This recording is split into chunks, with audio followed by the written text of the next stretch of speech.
Welcome back. Now, NASA leaders took their campaign to Machakos County, where they called for investigations into the murder of the Mumias Sugar Company secretary. The leaders also criticized the Jubilee government over unfulfilled promises, as Kalonzo Musyoka revealed his plan to secure the NASA flag-bearer position in 2022. Huyo ndiye Joshua anatuvusha Jordani. From the Rift Valley, where they addressed a rally in Kapsabet on Sunday, NASA principals headed to Lower Eastern, to Machakos County. Ati kumepambauka. Vita imeanza. Ya kukomboa Kenya ya mara ya tatu na ya mwisho. The leaders once again took on the Jubilee government over failed promises. Wakalaunch ile waliita Machakos City imejengwa. Kazi yao ni kusema na kusahau. Waliambia Wakenya ati wakishika utawala ndani ya siku 100 kila shule itakuwa na laptop. Hapa Machakos umeona laptop. They say Jubilee has failed to bring down the cost of living. Last month, the government subsidized the price of maize flour to 90 shillings for a 2-kilogram packet.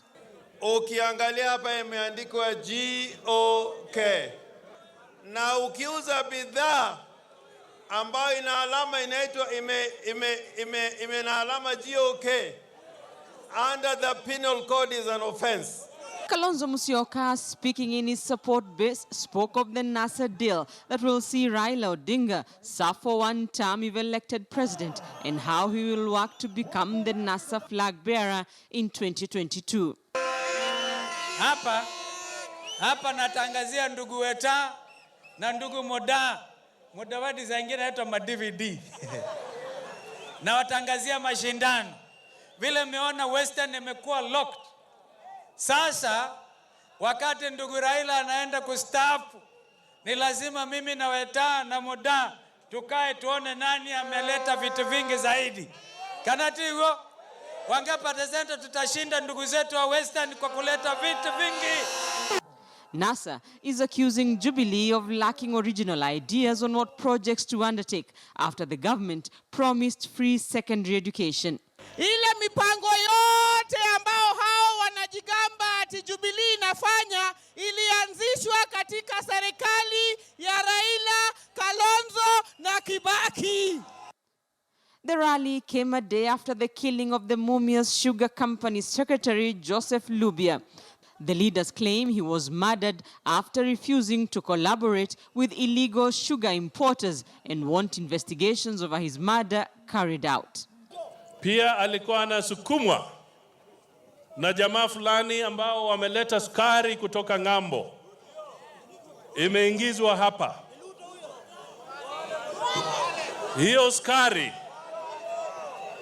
Hiyo sukari tena walikuwa nashurutisha huyu company secretary kwamba ni lazima aweke sahihi kwa makaratasi fulani kuonyesha kwamba Mumias ndio umeagiza hiyo sukari, akakataa.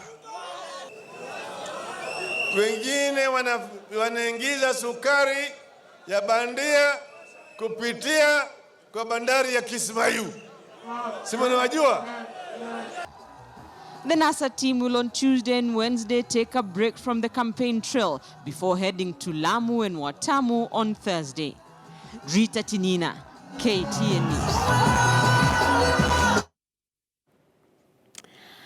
All right, so as you know, tonight on Kivumbi 2017, we're focusing on water and whether this is an issue that will inform your vote on ballot day. That's on the 8th of August. And in line with that, let's take a look at the situation in Mombasa, where water shortages are a common occurrence and residents have been forced to seek alternative sources.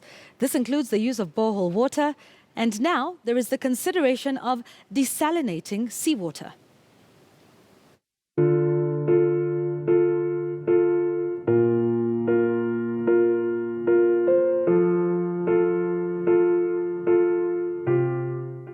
Nyumba yangu ina rumu 4 na store. In Mishomoroni area in the outskirts of Mombasa, Mwanamisi is counting losses. Store. Na ile mwingine anaumu karibu 10. Her house is one of those that have been submerged by water owing to heavy rains. She has had to seek shelter at her neighbors. Many residents in Mombasa were caught unaware during the raging floods. The runaway water and such scenes are no longer new in the city by the sea. But the struggle of the residents here is an ironic one. While their houses continue to sink, they are in dire need of water. They have nothing to drink. Mombasa has suffered perennial water shortage over the years. The city has not been able to satisfy the water needs. Water that has been supplied by the Coast Water Service Board has clearly not been enough. Many have been relying on borehole water since their taps ran dry. Unajua maji ya kisima hayafai kunywa, hayafai kupika. Maji ya kisima yale ni kwenda tu chooni tuseme hivi na kuosha vyombo basi. Na maji yatoka lakini kwa baada ya masiku. Kwa wiki yatoka mara mbili. The water is rationed, only available to some a few days of the week. The rest have to bear the burden of buying from vendors like Mutua Mutiso. He supplies water to residents like Mary at 20 shillings per jerrycan. Ya chumvi. Si wawa ndi 10 mtungi. Sasa tuseme 70 mpaka Jumamosi. Wani pesa. Kwa hakuna maji. Naweza kuuza kama mitungi kama ngali 3 kwa sababu ukienda mahali unaweza pata maji kuna poleni. The county government says the problem has become worse after neighboring counties which have been supplying water to Mombasa reduced the amount significantly. Mombasa currently receives 32,000 cubic meters of water against the demand that is 186,000 cubic meters. Mombasa does not have its own source of water. We rely on Baricho from Kilifi County, we rely on Mzima from Taita County, and we rely on Marere and Tiwi boreholes from Kwale County. The county says plans to desalinate seawater are underway to meet the demand for fresh water. Going to receive water from Wache Dam within 2023-2025. But in the meantime, wananchi are suffering. In the meantime, wananchi will have new shining pipelines. So what can we do as a county? That is why we then opted to go for the desalination. Other alternatives like storing storm water and the building of a dam have been mentioned. All these interventions could save Mombasa from the thirst it's experiencing, despite having water all around the city. Agnes Penda, KTN News, Mombasa County. Libre.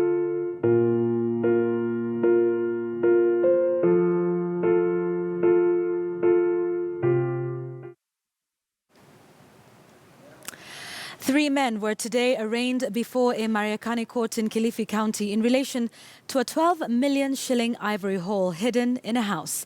They denied the charges and were released on a bond of 300,000 shillings each without the option of a cash bail. The case is expected to be heard on the 30th of June.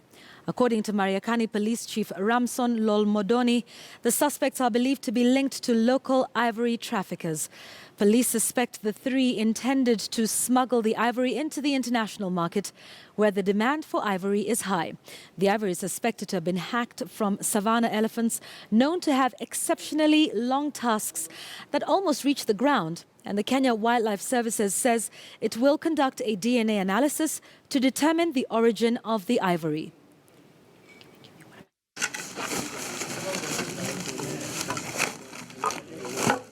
We as officers, as multi-agencies, as we always work with the KWS, we have to intensify this war to make sure that all the people who are engaged in this kind of business are brought to book. And we are going to intensify our patrols together with the KWS to make sure that people who are concerned with this kind of business, illegal business I mean, are brought to book.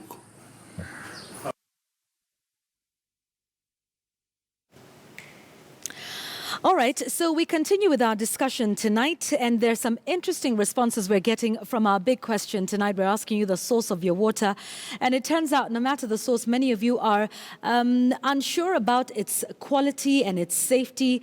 Many of you saying, well, you have taps, but you haven't seen water going through them in quite a long time. And so that is why All of these questions will be answered by the Cabinet Secretary for Water, Eugene Wamalwa, who joins Joe Ageo for the political section of our conversation on Kivumbi 2017. Today, it's all about water service provision.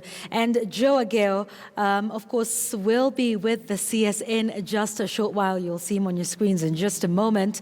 To give us a little bit more about that, Joe, what can we expect from your conversation with the Cabinet Secretary tonight? Thank you very much, Yvonne. Yes, indeed, you're right. Water is a political issue as well. Remember, a few months ago, there was a controversy around several dams in the country, and he'll be speaking about that, but also looking at what the government promised to do and what it has done or not. That is coming up at the top of the hour.